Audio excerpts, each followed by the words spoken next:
Yet I do think there are some redeemable traits to Disney, the biggest of which is the important ability to enchant child and adult alike, to wake them up to a reality that there is more to this world than you would ordinarily think, and there seems to be at first glance. This is a reality that Disney captures. They're hitting something true here.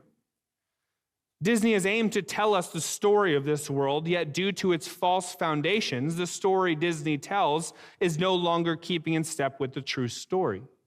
I'm not saying that was ever their aim, but I'm going to highlight one ride at Disney, though, to show you what I'm really getting at, and you will quickly see why this ride is both a longtime favorite of all who come to the park, as well as really highlighting their success in their grabbing of an element of truth. In Fantasyland, that's what it's called, is a ride titled It's a Small World. And from a thrill and captivation standpoint, hear me, this ride is absolutely pathetic. Every other ride at Disney is overwhelmingly sensational. People truly just weeping because it's so sensational. The Star Wars world, for example, provides a real-life world, even just as you walk through it, so engulfing, new, grand, and real. If you were randomly transported into Star Wars world or on one of its rides, you would be convinced it's all real, at least for a few moments.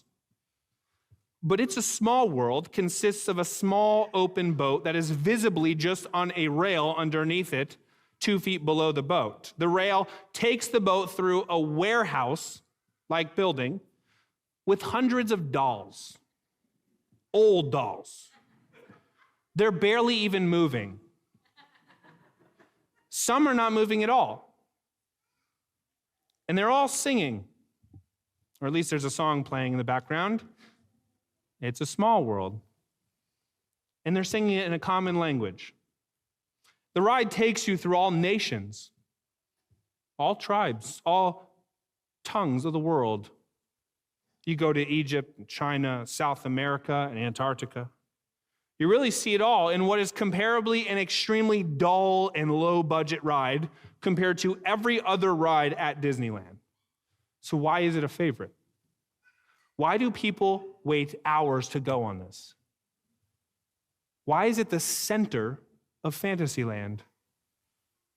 It really is so straightforward. The whole world inherently knows that all reality finds its true culmination in every nation, tribe, and tongue singing the same song in unison, in peace and joy, in full redemption from all that was once divided, destroyed, and dead. They know it's true.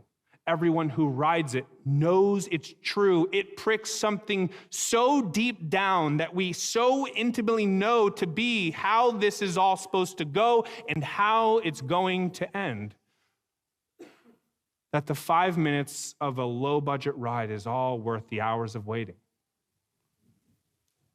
I say it all the time that Disney is a multi-billion dollar, I looked up their net worth, roughly $170 billion business, precisely because it tells us and enchants us with enough of the true story of redemption to captivate our hearts, though it fails without the one who alone can open the scroll.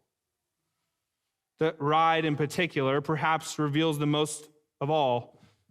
As the ride came to a close, I thought to myself, what does the non-Christian think will bring such global peace experienced on this ride? How are we going to get there? It's laughable. I had for a moment, in a very, very minute way, I never actually started crying, but I related to John in Revelation 5, a heart of weeping well up inside me as I realized that all man can accomplish when it comes to global peace is a warehouse full of pathetic, lifeless dolls singing a song on repeat. That is the height, the pinnacle of which sinful man can accomplish when it comes to actually a government of peace, of joy, of goodwill towards men. 5 minutes of lifeless dolls singing a song unto you. Of course, it's hopeless in any other viewpoint but through Christ. As randomly as they would say the world came into a purposeless existence, this blessed hope found in It's a Small World will just as randomly disappear. But the ride comes to a close, and you know there's no way all these nations, tribes, and tongues will gather and sing with a common voice. It will never happen. Not a chance. Rather, if you really got them all in that warehouse, it would be a bloodbath. We cannot even maintain peace in our households. Christians cannot maintain peace in their households. We've confessed that this morning. Let alone across all cultures, nations, and tongues. Disneyland as a whole is a masterpiece of enchanting us into an element of the real story, yet without the main character of the story. Star Wars World transports you into the stars, the cosmos of which Jesus declares mine, of which led the wise men to the newborn king, and we will explore the skies for all eternity in his kingdom. Fantasyland enchants us to fantasize about a global peace under one kingdom, of which all inherently across all cultures, languages, and nations know is meant to be. Tomorrowland keeps us ever excited about the future, which is only possible with a God over time who is the same yesterday, today, and forever, yet is ever revealing his infinite wisdom and glories progressively to all that he has made. Adventureland and Critterland brings beast and man together in one kingdom with excitement to explore all that is. Mountains and beaches, exotic jungles and the like, the lion and the lamb, they graze together here without one harming the other. The child plays over the adder's den. Main Street gathers us together into the public square to feast together, to gather around the main characters of Disney's world, which is a convoluted taste of all the world gathering on the streets of the New Jerusalem to see and savor the main character of the real world, the Lord Jesus Christ, and to feast in fellowship with him and one another, and to sing a common song unto him. At the center of Disneyland is, of course, the castle, the climax of the kingdom where the king and queen dwell. The castle at Disneyland, it's impressive, grand, beautiful. The line just to take an Instagram selfie behind it was probably hours long. But really, just like It's a Small World, it's a pathetic, tiny fake compared to the real thing. Why does Disneyland grab the hearts of not only Americans, which are themselves one of the greatest melting pots of peoples in human history, but the whole world comes to these parks and delights in Disney? By a landslide, the number one visited amusement park globally.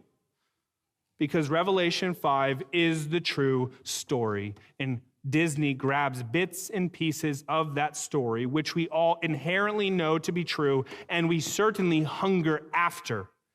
And it tells the story to us. It's a shame that pagans have dominated the storytelling world for quite a while now. When we serve Yahweh, the God who has crafted the most epic story in all existence, truly, it is the story by which all other stories are derivative and find their worth and their value. The story of a lion-like prince who enters hell itself to slay the dragon at the highest cost of himself, who when with the meek was meeker than they, but when with evil slayed it like prey. Through this lion and lamb life, he gets the girl. That's how the Bible ends, my friends. He gets the bride, the princess. The Bible ends in a wedding, almost with the words happily ever after. He establishes a cosmic and global kingdom of peace, all of which are offsprings of him They are priests unto God. They're wholly devoted, that is to say. They offer themselves as living sacrifices, Romans 12 tells us. And they sing the same song, worthy are you to take the scroll, to open its seals, for you were slain, and by your blood you ransom people for God from every tribe and language and people and nation, and you have made them a kingdom and priests to our God, and they shall reign on the earth.